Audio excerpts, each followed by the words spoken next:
যাই হোক দেখেন কৃষি করারই এখন এই যে ক্ষেতের গাছ বাঁচবো, ক্ষেত পরিষ্কার করব। কৃষি করতে হলে ক্ষেতের প্রতি শ্রম দিতে হয়, ক্ষেতের প্রতি শ্রম দিতে হয়। কীভাবে ক্ষেত পরিষ্কার করি দেখেন, এটা সবাই অবশ্যই জানেন যারা কৃষি করেন। এই তো নিচে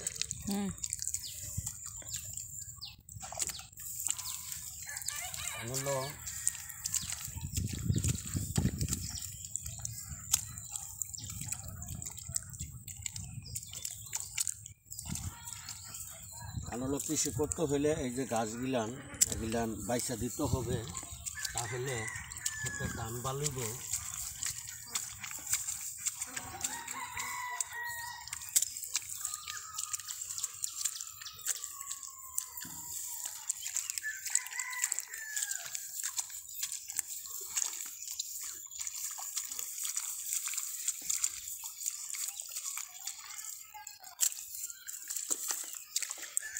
আপনার ক্ষেত যদি পরিষ্কার করেন, ক্ষেত পানি দেন, তাহলে আপনার ক্ষেত সুন্দর হবে।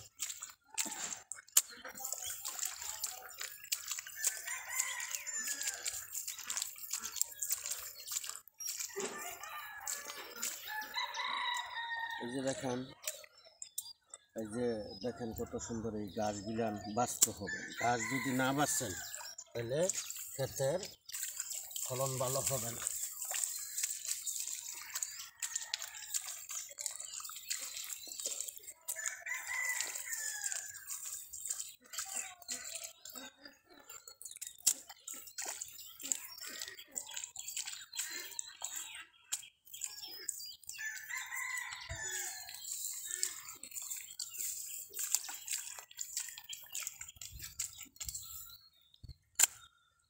তবে এইভাবে পরিষ্কার করতে হয়।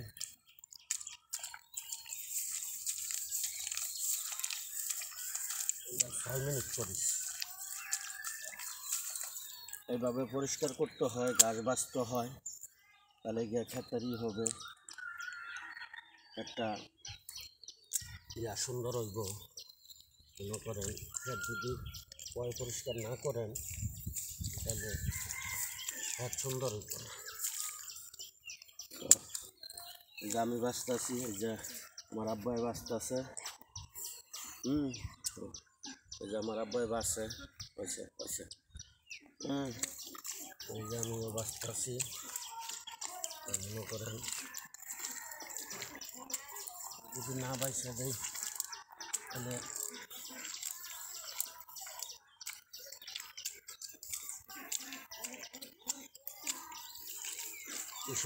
অবশ্যই কিছু করা ভালো।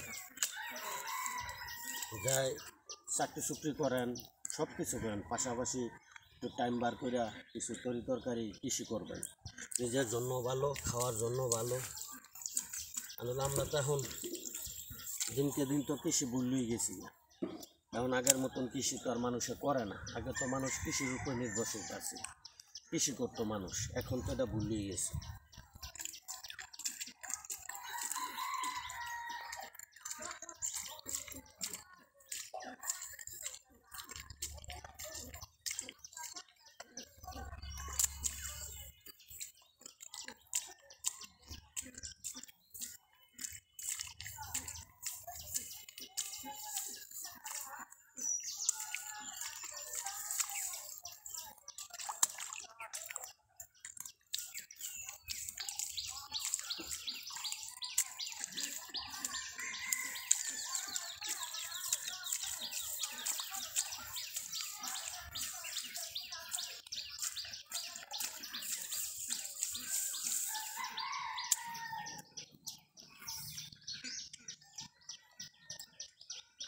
যাই হোক, আল্লাহ দিলে ফলন ভালো হইতেছে, ধান খুবই সুন্দর হয়েছে, ভালো হয়েছে।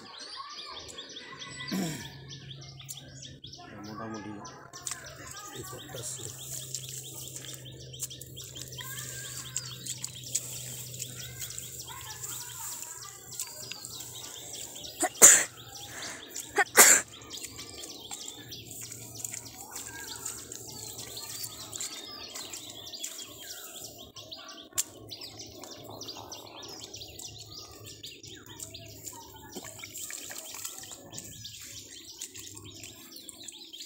5 মিনিট হয়েছে। হুম,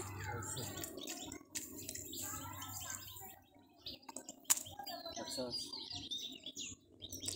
আর কিছু কইতো না?